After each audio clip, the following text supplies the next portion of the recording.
3, Bill and Ted Face the Music. So yeah, we just watched it. What's your overall impressions, guys? I loved it. I absolutely loved it. Wasn't sure if it was going to quite meet my expectations, but it did and more. I was totally like, whoa. Definitely, I thought it was great. I mean, kind of took me back. Yeah, nostalgic. Oh, very nostalgic. Kind of mind-blowing. Yeah. Like it's right where they should be, I think. It starts off with the daughters talking about Bill and Ted, like, this is where you met our dads. I kind of like how throughout the whole movie, whenever they see their dad, they're just like, Dad! That's so awesome. It's so awesome. It just... And when they hug, they're like, Dads! Oh, man. It just fits so good. Yeah, they got the mannerisms just right. And just the nuance. They got their mannerisms down really well. That was great. That was another thing I really liked a lot. Plus, they got some of the same people from the first couple movies. Yes. I don't think that deacon was the same deacon from the original. Doubt it. Zach Bennett? No. That'd be a hell of a thing, wouldn't it? Same Missy, though. Same Missy, same kind of slutty. Same dad, same death. Same death. What did you guys think of Dennis McCoy? Oh, he was interesting. He had problems. How does a robot go to hell? They never really answered that. They just kind of went with it. I guess with Bill and Ted, you gotta like just suspend your any kind of logic, because they all have those moments of like, it's a movie, stupid. Yeah, exactly. Exactly. But I mean, we're just sitting here and waxing poetic about the movie. So it's like, if there's ever a time to do it, now's the time. Yeah. What's the best time machine? The hot tub, the phone booth, or the DeLorean? Obviously, the DeLorean. Maneuverability. Yeah, the portability. Yeah. You'd hope that the ones that made the newer pods had quite a bit more maneuverability and whatnot. You could do a lot more with them than a 80s phone booth. If you notice in the movie, the 80s phone booth, it's like janky. It's like they're hitting their heads and all this stuff. And it seems like the pods are much more comfortable. Kirsten Shaw is great in it. She's a national treasure. As Rufus's daughter. Oh, that's Rufus's daughter. I like how they showed Rufus. Yeah, that was nice. That was cool. They put him in there. They figured out a way to throw him in the movie somehow. Well, isn't that the phone booth that Bill and Ted take off in? Is the one that was there? Yeah. The booth itself was real. It was Carlin was the hologram. Right. Yeah. He says that was pretty cool. When they walk up, they're like, "This is the actual booth I took back to Meet the Great Ones in 1989." Right. Kind of glad that we didn't get some cut rate crap. Yeah. Like they took the time. Try to cash in on it or something. Definitely. Like before The Matrix, in that era. Keanu Reeves has been playing, John Wick, and all of a sudden he goes back to Bill and Ted. Yep. Yeah. He's a chameleon, though. And I'll tell you what, he pulled it off perfectly. I mean, it's my understanding that the writers of the original two Bill and Ted's came to, Alex Winter and Keanu Reeves, "Hey, we got a movie idea, and it's this," and they were like, "Well, yeah, that's a good idea. Let's do it." Yeah. I mean, when you have the original writers coming to you, I think that's awesome. That's more than a cash grab, Oh, yeah. Can you imagine how many bad ideas got thrown by them, All right, so Bill and Ted become pawnbrokers. There's no time travel. Screw this heaven and hell stuff. But they somehow find a way to get Ray Charles from the Blues Brothers time. They become bitter enemies. That seems like a movie, doesn't it? Like Bill and Ted break up. Yeah. Like that's the movie. Rufus's Ghost. Rufus's Ghost, band name, I call it. Oh, there you go. Not a bad band name there. That's pretty good. So, favorite part of the movie, what would you say? Well, I think I liked most about it is just how they connected it to the other two. Yeah. A lot of parallels, like the premise of the girls have to get a band from people throughout history to that was great. Basically the same thing as the report, basically. And then going to hell. But the nuance that carried over as well was just amazing. Yeah. All I wanted throughout this whole movie, I just wanted a station reference. Nice. And they had one. Yeah. I'm a huge fan of the absurdity of Bill and Ted's Bogus Journey. And that character Station, they were trying to make it into a thing like a catchphrase. Excellent! Station!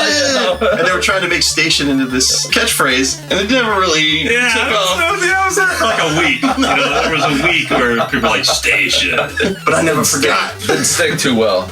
I gotta say, my favorite part was just how, it's been so long since they've made the other movie. They're older, but they're still Bill and Ted. It's great. I got it, and they didn't lose the magic. But they acknowledge that they're older, too. It's like, they acknowledge, okay, well, we've been doing this, we're in our we're like 50 now. So what's the basic plot? So they there's a lot in there, man. There is a lot. There's a lot in there. It's kind of like convoluted time travel that makes no sense. How does the time travel even work? They only have like less than an hour to come up with this great song, and they're trying to go into the future to get it, in the future. So it's like, what?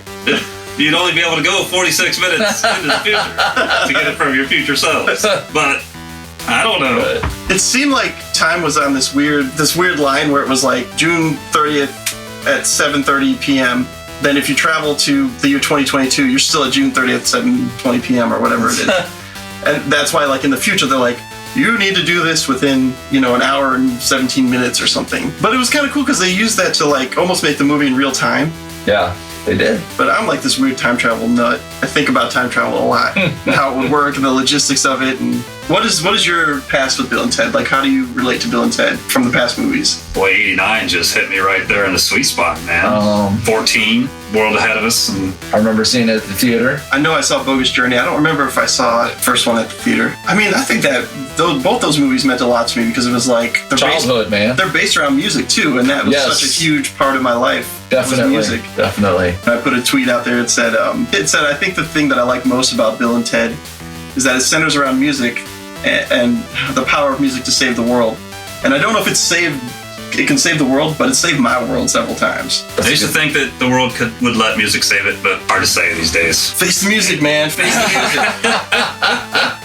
It's a pretty good title, that title. I like the ending. I like how it just ends real abrupt, right to the point. It's like this crazy ending. It's like, what the fuck? Yeah. And then, it gets all climactic, and then to the end. And then it's like, it worked. Yeah. We don't need an epilogue. Yeah.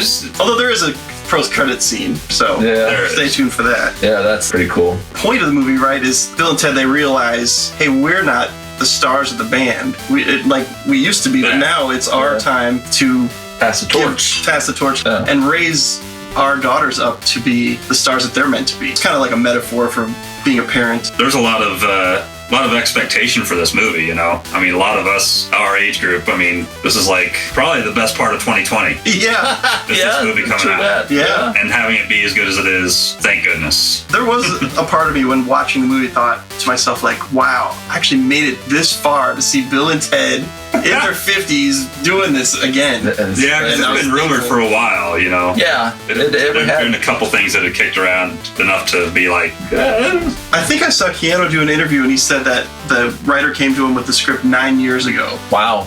So it took 9 years to get made. Hey, they wanted to make it right. They wanted to get everything. So yeah, I give it 8 out of 10 Jankies. 8 out of 10 Jankies. Man, that's pretty high praise. 8 Jankies. 8 Jankies, it is. Game beater Jank Award. I'm gonna agree with you though. Out of 10 Jankies, 8 Jankies is solid. I almost give it 8.5 Jankies. 8.5 Jankies. I might give it 8.5. That's quite quite amount of jank. I give it a 10. 10 Jankies. Yeah, 10 Jankies. Evil Dan not messing around. Evil Dan's going straight for the 10. Well, if that's 10 Jankies, what is the first movie? The first movie, I would give it a 10 also. It's definitely worth watching, folks. I mean, yeah. If you were into the first one. Should we end this with our best Bill and Ted impression? Like, watch it, dudes. Dude, that is totally non-heinous. I totally need to see Rufus's story. Do that part with Death when he joins him and says the bass. All the basses in there.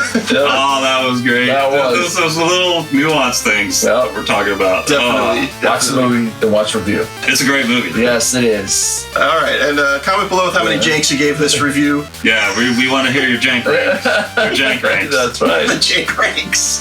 Jank rankings. Jank ranks. And remember, be excellent to each other. Party on, dudes!